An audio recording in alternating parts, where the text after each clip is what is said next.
La période que nous vivons est passionnante, elle est angoissante. Les gens sont traversés par le doute, d'autres sont euphoriques. Et ce qui est intéressant, c'est que ça décrit quand même une situation particulière que vit aujourd'hui notre société, que sociologiquement, anthropologiquement, économiquement bien sûr, on peut considérer comme un moment de rupture, de bascule.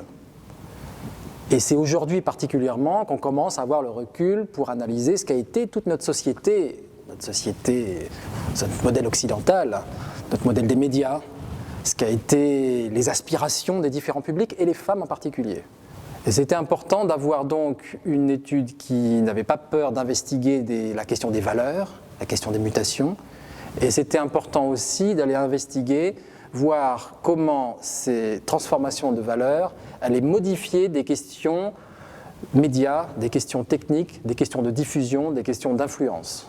C'est la raison pour laquelle nous avons écouté des femmes, nous avons écouté des gens de médias, mais nous avons écouté aussi des gens qui sont sur des marchés qui pour l'instant ne touchent pas directement le marché du média féminin, mais qui demain seront immédiatement connectés à la fois à ce public féminin et à ce métier du média féminin. Et c'est pour ça que la réponse et la meilleure manière d'accompagner cette transformation de la société, c'est d'identifier le lien. D'identifier le lien de confiance, le lien de connivence, le lien d'appartenance. Et qu'une fois qu'on arrive à cultiver cette relation-là, bien évidemment que tous les dispositifs techniques vont pouvoir accompagner cette valeur du lien.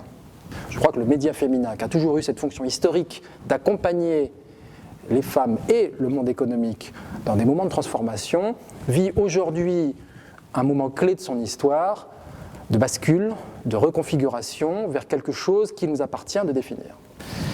Et je crois que c'est là où le groupe Marie-Claire fait la différence, dans la mesure où sa valeur n'est pas tant surtout son dispositif technique, son métier historique, bien évidemment que ça a de la valeur. Mais je crois que ça n'est rien par rapport à la connaissance, la connivence, c'est-à-dire la manière de cultiver, d'entretenir cette relation d'attachement, parfois très fort, et de pouvoir le déployer sur différents lieux, différents points de contact, différents formats. Cette conversation qui s'établit entre les femmes entre elles, mais les femmes avec les différents titres, je crois que c'est précisément là que se situe la valeur.